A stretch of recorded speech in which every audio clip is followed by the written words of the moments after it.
Alright everyone, इस section में हम लोग पढ़ेंगे डेटा टाइप्स के बारे में। डेटा टाइप्स क्या होते हैं, उनकी हमें ज़रूरत क्यों पड़ती है और किस तरह से इफ़िशिएंटली और इफ़ेक्टिवली हम लोग डेटा टाइप्स को यूज़ कर सकते हैं सी शार्प प्रोग्रामिंग लैंग्वेज में। तो अगर हम लोग किसी प्रोग्राम की बात करें, किसी एप्लीकेशन की बात करें, तो उसमें डेटा जो है वो किसी ना किसी फॉर्म में होता ही होता है।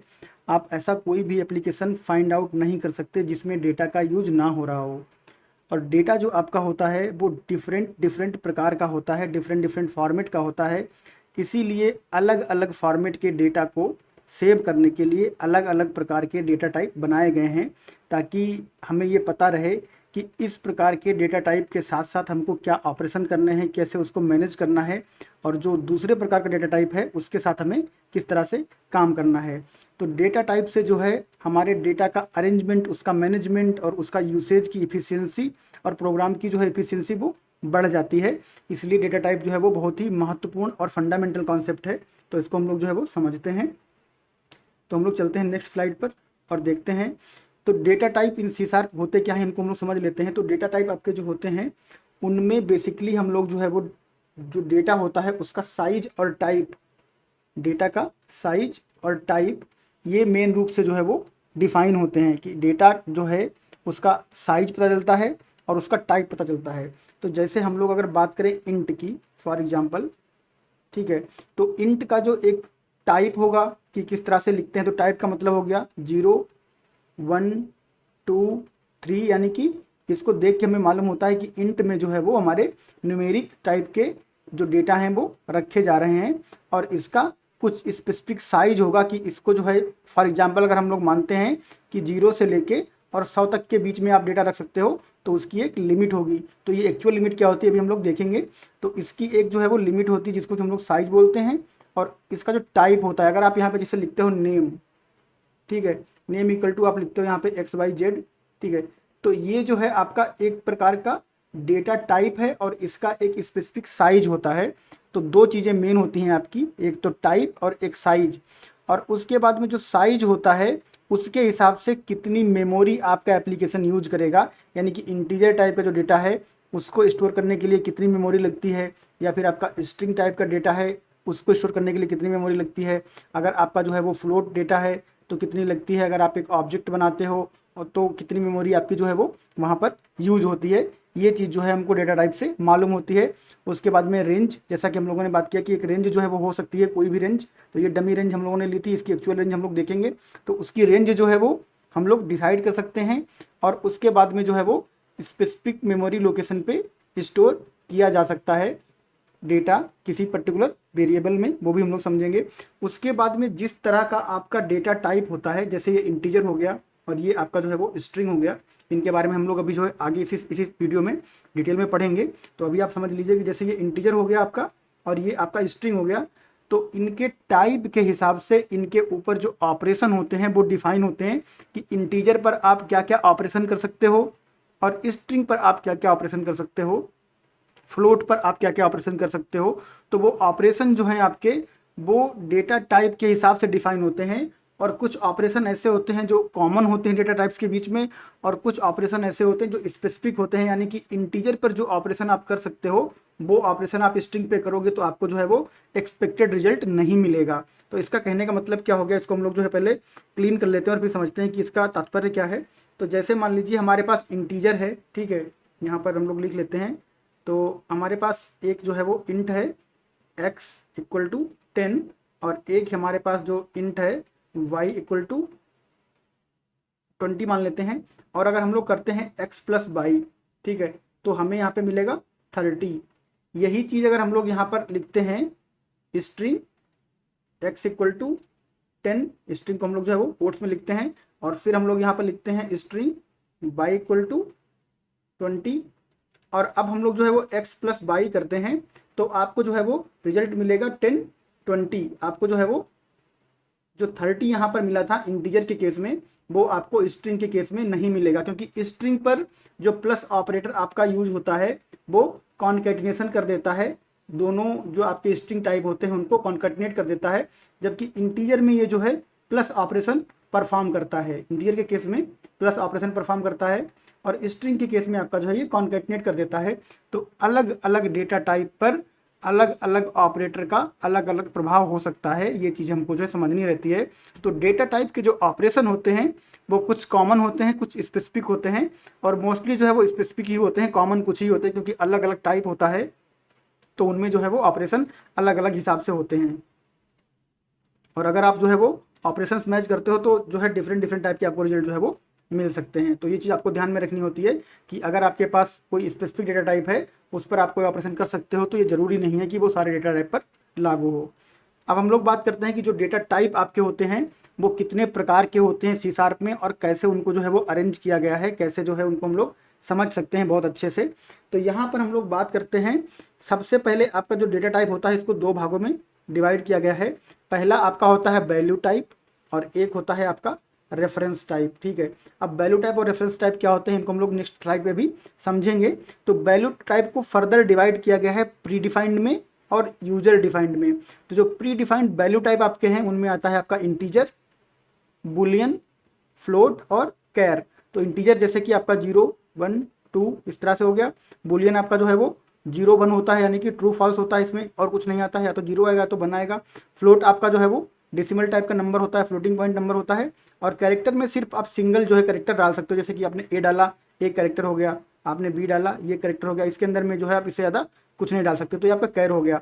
तो ये जो है आपके प्री डिफाइंड वैल्यू टाइप हैं। उसके बाद में यूजर डिफाइंड वैल्यू टाइप क्या होते हैं, इनोमरेशन और स्ट्रक्चर जो है वो आपके यूजर डिफाइंड वैल्यू टाइप होते हैं।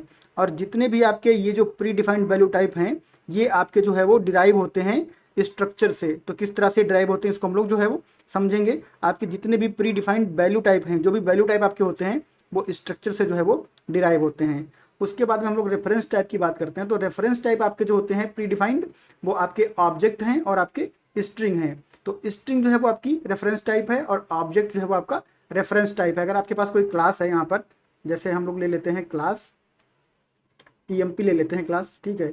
तो ये आपकी एक क्लास एम्प्लॉय हो गई। तो जब आप इसका आप ऑब्जेक्ट बनाओगे तो आप इस तरह से लिखोगे EMP E = न्यू EMP, ठीक है।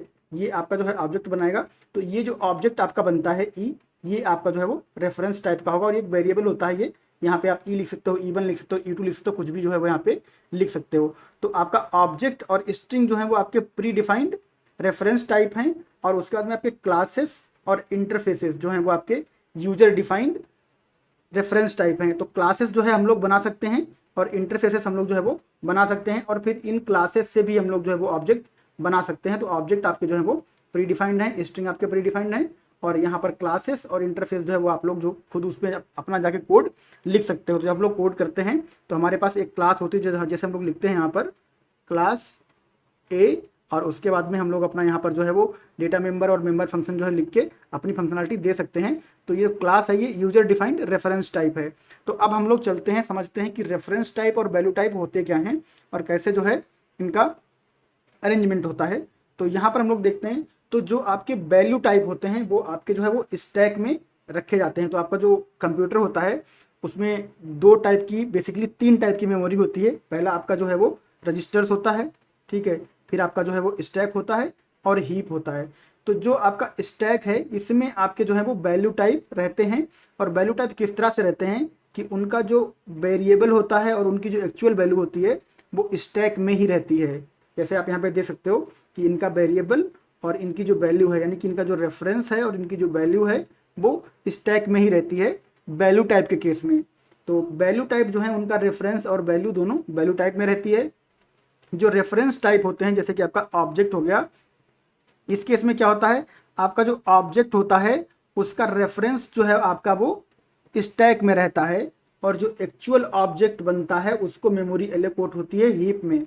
तो जो आपका यहाँ पर रेफरेंस रहेगा इसमें एक्चुअल जो वैल्यू होती है, एक्चुअल ऑब्जेक्ट जो होता है वो नहीं रहता है, ये रेफरेंस रहता है और उसकी वैल्यू जो है वो यहाँ पे रहती है हीप में। और जब आप इसका यूज करते हो तो इस रेफरेंस पे यहाँ पे एक एड्रेस रहता है इस तरह से ऐसे, और यहाँ पर भी एक जो है वो डिफरेंट एड्रेस रहता है यहाँ पर। तो ये जब आप इस एड्रेस को यूज करते हो तो ये एड्रेस के पास में ये जो यहाँ वाला एड्रेस है ये रहता है इस तरह से, ऐसे यहाँ पे जो है वो एड्रेस रहेगा। तो जब आप इसको यूज करते हो तो ये वाला जो एड्रेस रहता है इस एड्रेस की हेल्प से यहाँ पे आता है, यहाँ से जो है डेटा लेके आता है और फिर आपको जो है वापस दे देता है। तो जो आपके रेफरेंस टाइप होते हैं वो उनका रेफरेंस जो है वो रहता है स्टैक में, और उनकी जो एक्चुअल वैल्यू रहती है वो रहती है हीप में। और जो वैल्यू टाइप होते हैं उनका जो रेफरेंस होता है और उनकी जो वैल्यू होती है वो यहीं पर जो है वो रहती है, यानी कि स्टैक में ही रहती है। तो इसमें क्या होता है कि जो आपके स्टैक में रहते हैं जो वैल्यू टाइप होते हैं वो आपके फास्ट होते हैं रिट्रीवल में एज कंपेयर टू आपकी जो रेफरेंस टाइप होते हैं जो कि हीप में होते हैं। और यहाँ पर जो आपके वैल्यू टाइप होते हैं जब आप इनको डिलीट करते हो तो ये एज अ होल जो है वो यहीं पे डिलीट हो जाते हैं, इनकी बात यहीं पे खत्म हो जाती है वैल्यू टाइप वालों की। लेकिन जब आपका जो रेफरेंस टाइप वाला होता है इसका रेफरेंस जो है वो यहाँ से चला जाता है और इसकी जो वैल्यू होती है वो यहाँ पे हीप में रह जाती है। और फिर एक चीज़ होती है जिसको हम लोग बोलते हैं जीसी यानी कि गार्बेज कलेक्टर। फिर गार्बेज कलेक्टर बाद में आके इस ऑब्जेक्ट को जो है वो फ्री करता है। जब गार्बेज कलेक्टर ये देखता है कि ये वाला जो ऑब्जेक्ट है अब इसके लिए कोई भी रेफरेंस अवेलेबल नहीं है, ये एक जो है वो अनरेफरेंस्ड ऑब्जेक्ट है, तो गार्बेज कलेक्टर ऐसे ऑब्जेक्ट को ढूंढता रहता है जो अनरेफरेंस्ड होते हैं और उनको जो है वो ये डिलीट करता रहता है। तो गार्बेज कलेक्शन की जो मैकेनिज्म है वो C# प्रोग्रामिंग में है, तो आपको जो है अलग से मेमोरी मैनेजमेंट नहीं करना पड़ता है।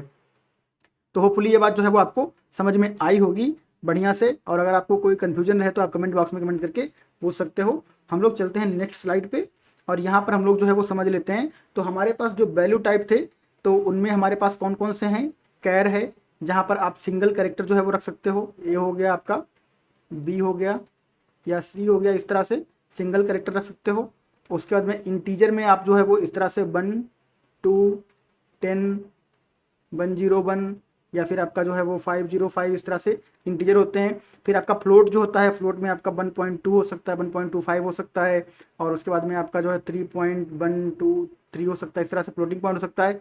बुलियन आपका जो है वो ट्रू होता है और फॉल्स होता है। ट्रू आपका जो है वो कोई भी वैल्यू जो जीरो होती है उसको फॉल्स माना जाता है, और अदर देन जीरो जो भी आपका होता है उसको ट्रू माना जाता है। तो जीरो जो है वो फॉल्स है और जो भी आपकी जीरो के अलावा वैल्यू है उसको जो है वो ट्रू माना जाता है। और ये जो आपके इंटीजर, फ्लोट, बुलियन जो भी आपके जो है वैल्यू टाइप हैं ये स्ट्रक्चर टाइप होते हैं, ठीक है। तो इस बात को हम लोग जो है वो समझ लेते हैं और चलते हैं विजुअल स्टूडियो पे थोड़ा सा इसको जो है समझते हैं लेक्चर में आगे बढ़ने से पहले। तो स्ट्रक्चर टाइप होते हैं या स्ट्रक्चर से डिराइव होते हैं, इसका क्या मतलब है यहाँ पे हम लोग आते हैं और एक वेरिएबल जो हम लोग यहाँ पे क्रिएट करते हैं। तो इसको हम लिखते हैं इंट x = 10, ठीक है। तो हमने जो है इंटीजर टाइप का बनाया ये वेरिएबल, और यहाँ पर जो है हम लोग अगर इसमें जाएं और इस वेरिएबल की डेफिनेशन अगर हम चेक करें, यहाँ पे राइट क्लिक करना है आपको, और राइट क्लिक करने के बाद में आपको जाना है गो टू डेफिनेशन। तो ऑलराइट, ये सेलेक्ट नहीं हुआ है शायद प्रॉपरली, तो सेलेक्ट कर लेते हैं और राइट क्लिक करते हैं, और राइट क्लिक करने के बाद में गो टू डेफिनेशन, ठीक है। इसको थोड़ा सा बड़ा कर लेते हैं, हम इसको लेते हैं नंबर लिख लेते हैं।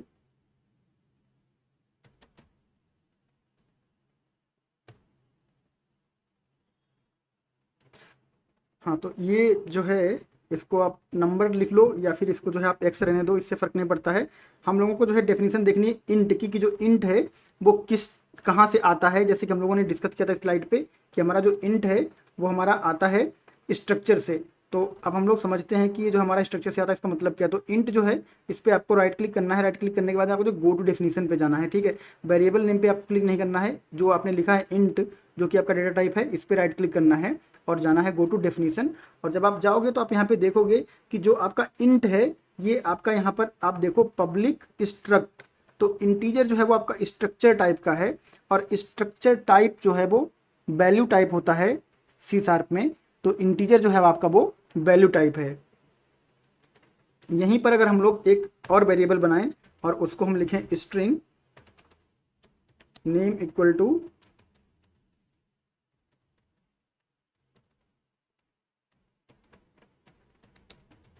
और यहाँ पर जो आपका स्ट्रिंग है, अगर आप इस स्ट्रिंग का डेफिनेशन चेक करो, right click go to definition, तो आप देखोगे कि ये जो है आपको कहाँ लेके जाता है। जैसे आप इंटीजर में थे तो आप गए थे स्ट्रक्चर पे, और स्ट्रिंग जो है वो आपका क्लास टाइप है यहाँ पर, ठीक है। और ये जो क्लास है आपका वो रेफरेंस टाइप माना जाता है। हम लोगों ने जो है वो यहाँ पर डिस्कस किया था कि आपका जो क्लास है ये आपका जो है वो यूजर डिफाइंड जो है वो रेफरेंस टाइप है। तो यहाँ पर स्ट्रिंग आपकी जो है वो क्लास है, इसलिए स्ट्रिंग जो है वो आपकी वो रेफरेंस टाइप है, और जो आपका इंट था वो आपका जो है वो वैल्यू टाइप है। और ऐसे ही इंट के अलावा जो भी आपके हैं, जैसे कि आप यहाँ पे बूल लिख सकते हो, बूल इज ओके इक्वल टू, आप यहाँ पर जो है वो ट्रू और फॉल्स कोई भी वैल्यू दे सकते हो। ठीक है, आप ट्रू दे सकते हो यहाँ पर, और आप यहाँ पर जो है वो फॉल्स भी दे सकते हो। ठीक है, आप यहाँ पर जो है वो 0 1 नहीं लिखते हो, ट्रू फॉल्स लिखते हो। और जब आप बूलियन पे जाओगे और यहाँ पे F12 भी कर सकते हो, आप राइट क्लिक करके फोटो डेफिनेशन जा सकते हो, नहीं तो F12 भी कर सकते हो कीबोर्ड से। तो यहाँ पर जो बूलियन भी आपका है वो भी आपका जो है वो स्ट्रक्चर टाइप है, यानी कि ये जो है आपका वो वैल्यू टाइप है, क्योंकि स्ट्रक्चर आपका जो है वो वैल्यू टाइप होता है।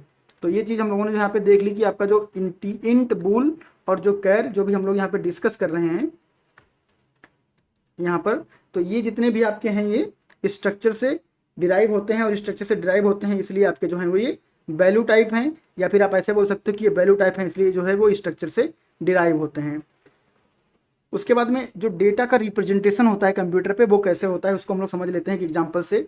तो जैसे आप अगर कैर लिखो, एक कैर और एक वेरिएबल बनाओ सी, और उसमें एक जो है वैल्यू दे दो ए, तो आप जो वैल्यू देते हो ए प्रोग्रामिंग लैंग्वेज में C# में, वो इस तरह से होता है कि आपने जो है वो डेटा टाइप लिखा, फिर आपने एक वेरिएबल बनाया, इक्वल टू साइन लगाया, और फिर एक्चुअल वैल्यू दे दी। तो सी जो है वो आपका कैर टाइप का है, और उसमें आपने ये वैल्यू जो है वो रखी हुई है। तो सी आपका जो है वो कैर टाइप का है, और उसमें आपने एक पर्टिकुलर वैल्यू रखी हुई है। अब क्या होगा, ये जो वैल्यू है वो आपकी टाइप इंट की है, किस हिसाब से, अगर आप आस्काई वैल्यू जो है आप उसकी चेक करो, ठीक है, आस्काई वैल्यू चेक करो अगर आप कैरेक्टर ए की, तो आपको 65 मिलेगा। अब ये 65 जो आपका होता है वो आपका कन्वर्ट हो जाता है बाइनरी में, इसको जो है कन्वर्ट करते हैं बाइनरी में, और उसके बाद में ये जो वैल्यू आपकी कंप्यूटर में सेव होती है जो कि आपकी बाइनरी वैल्यू होती है, और जब आप इसको रीड करते हो अगेन तो ये रिवर्स हो जाता है कि जो बाइनरी होती है वो वापस आती है, कन्वर्ट होती है आस्काई में, और फिर इस तरह से जो है उसका रिप्रेजेंटेशन आपको जो है वो कैरेक्टर में दिखता है। तो कंप्यूटर में at the end of the day सब कुछ जो है वो 0101 बाइनरी में ही होता है, और उसको बाइनरी में सेव करना और फिर उस सेव्ड बाइनरी को जो है वो यूजर स्पेसिफिक इंफॉर्मेशन में कन्वर्ट करना, इन सब चीज़ों के लिए जो है वो टूल्स बिहाइंड द सीन्स काम करते हैं, हमको पता नहीं चलता है। तो उसमें जो है आपका कंपाइलर भी होता है और बहुत सारे टूल्स होते हैं जिनकी हेल्प से ये काम होता है बिहाइंड द सीन्स। तो प्रोग्रामिंग लैंग्वेज में आप जो है कुछ इस तरह से लिखते हो, और उसके बाद में वो कन्वर्जन होके कंप्यूटर में कुछ इस तरह से सेव होता है, और उसके बाद में जब आप ये वैल्यू रीड करते हो तो वो इस फॉर्मेट में रहती है, और वो कन्वर्जन होके आपको फिर से जो है इस फॉर्मेट में दिखाई पड़ता है। तो ये रिप्रेजेंटेशन है। और कैर का एग्जाम्पल हम लोगों ने यहाँ पे लिया है, कोई भी वेरिएबल हो, चाहे आपका कैर हो, चाहे इंट हो, और चाहे आपकी स्ट्रिंग हो, यानी कि वैल्यू टाइप हो या रेफरेंस टाइप हो, जब कंप्यूटर में सेव होते हैं तो वो 0101 के फॉर्मेट में, यानी कि बाइनरी फॉर्मेट में ही सेव होते हैं। और ये सब कैसे काम करते हैं इसको हम लोग जो है वो नेक्स्ट वीडियो से एक एक डेटा टाइप को जो है वो एक्सप्लोर करेंगे। तो ये वीडियो हम लोग का यहीं पे समाप्त हो जाता है। मिलेंगे नेक्स्ट वीडियो में नेक्स्ट टॉपिक के साथ, तब तक के लिए थैंक यू, बाय बाय।